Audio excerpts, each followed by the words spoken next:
on a l'impression que c'est les méchants idéaux d'un film de science-fiction. Les méchants qui vont vous crier, soi-disant, Allahu Akbar, qui vont kidnapper des filles, comme c'était écrit dans les livres saints, qu'on pouvait voler les enfants, violer les enfants, etc., et les revendre. On a assisté à une campagne virale assez exceptionnelle en retour, donc qui émane à la base des États-Unis, qui disait « Bring back our girls hein ». Ramenez-nous nos filles, ramenez les filles. Un véritable homme ne kidnappe pas des enfants, ce qui est la vérité. Et toute personne éprise de morale ne peut être que touchée par cet élan de solidarité internationale contre ces méchants enturbannés sortis non pas de Walt Disney, mais de Mamadou au pays, non pas des merveilles, mais des horreurs. Mais la nuance, après ce conte de fées et de taille, lorsqu'on creuse véritablement sous l'aspect géopolitique des choses et qu'on regarde l'envers du décor de cette campagne politique et médiatique rondement menée, on assiste à une similitude assez exceptionnelle avec ce qui s'est passé au Moyen-Orient avec des groupes prétendument salafistes, takfiristes, on pourrait même le dire, des personnes qui étaient capables de décapiter, d'égorger des coreligionnaires et qui, en réalité, dans leur manière d'agir, étaient les plus grands alliés, il faut le dire, des États-Unis dans leur volonté d'installer des bases militaires dans des régions du monde qui voulaient être contrôlées par l'impérialisme américain sans être dans le manichéisme le plus total. Et on voit en Afrique que derrière ces sympathiques, et c'est ironique de le dire, membres de Boko Haram, il y a quelque chose dont on parle très peu, l'Africom. Je ne sais pas si vous avez déjà entendu parler de l'Africom. Qui en a entendu parler autour de cette table? Non, personne. Alors, l'Africom, c'est un commandement militaire US spécialement dédié à l'Afrique, qui se déploie de manière spectaculaire, progressive mais spectaculaire sur le continent africain, comme par hasard dans des endroits où les richesses minières, où le pétrole est très présent. C'est un hasard, hein. On ne va pas dire que c'est simplement pour le pétrole que ces forces américaines sont là. Et ce groupe Africom a été fondé par l'IASPS, donc c'est l'Institut d'avancée stratégique des études politiques, un think tank israélo-états-unien, tiens, convergence d'intérêts, mais on dira que c'est un hasard.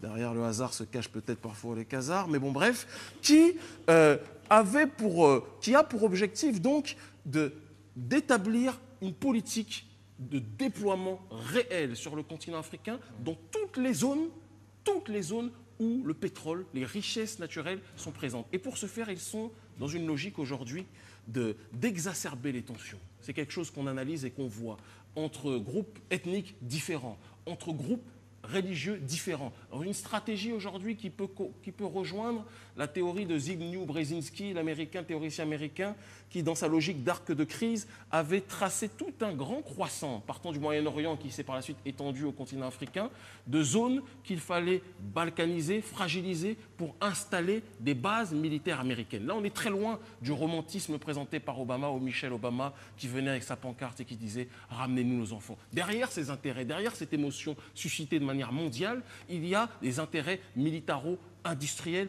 plus que jamais présents. Il y a aussi une volonté qui va dans le sens quelque part du plan Oded-Yinon, plan israélien, comment dirais-je, d'exacerber, comme on disait tout à l'heure, les tensions, mais surtout de diaboliser aussi une partie de la population, qu'elle soit religieuse, en l'occurrence sur ce point, l'islam. Vous remarquerez que grâce à ces comédiens de Boko Haram qui se présentent comme des gardiens de la religion musulmane, et là je parle non pas en tant que chrétien, musulman ou autre, mais simplement en tant qu'analyste africain, le taux d'islamophobie a grossi de manière spectaculaire dans le monde grâce à ces gens qui se présentent comme des alliés, soi-disant, de la religion.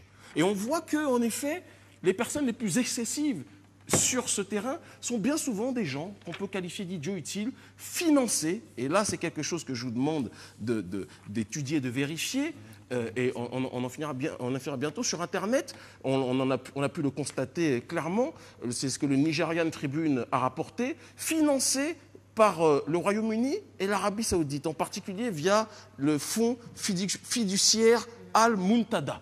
D'accord? C'est quelque chose qui a été dévoilé en 2012. Donc on a des personnes qui sont soi-disant combattues par des justiciers occidentaux et qui, de l'autre côté, sont financés aussi bien par les arabo-mondialistes, les pétromonarchies du Golfe comme l'Arabie saoudite d'un côté, et par les puissances occidentales qui se présentent officiellement comme les ennemis du terrorisme, mais qui, en soubassement, sont dans une démarche de les financer. Et je donnerai juste une petite parabole, si Babacar me permet de conclure dessus, qui est intéressante. C'est un petit peu comme un boutiquier qui vient d'ouvrir son magasin.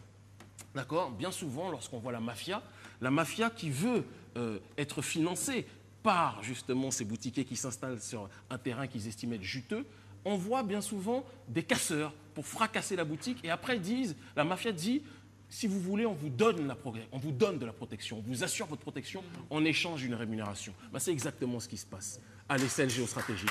C'est ça qui est grave, c'est que les Américains, tout le monde sait que le Nigeria, aujourd'hui, est devenu depuis quelque temps la première puissance économique africaine. Et comme par hasard, c'est à cette période-là que nos amis de Boko Haram émergent. Et les Américains, qui sont des êtres de justice, je parle des dirigeants, la population n'a rien à voir dedans et subit parfois la politique de ces gens-là, les Américains viennent, comme la mafia le fait, après avoir financé, et ça c'est des choses qui sont vérifiables, ces groupes-là viennent jouer les justiciers, installer leur base militaire, et j'appelle tout le monde à la conscience politique, à la conscience morale et ne pas tomber dans le piège qui voudrait que les chrétiens, les musulmans, les traditionnalistes africains se tapent dessus pour des intérêts étrangers. Il est temps qu'on se reparle, il est temps qu'on analyse qu'aujourd'hui le terrain africain est une richesse naturelle pour tout le monde vient piocher et s'il le faut, les oligarques sont prêts à monter les populations les unes contre les autres pour pouvoir creuser sur notre sol. Il faut qu'on réfléchisse à ça. Voilà. Est-ce que vous avez des réactions peut-être sur ça ? Très belle analyse. Oui, trop belle même. Je pense que ça...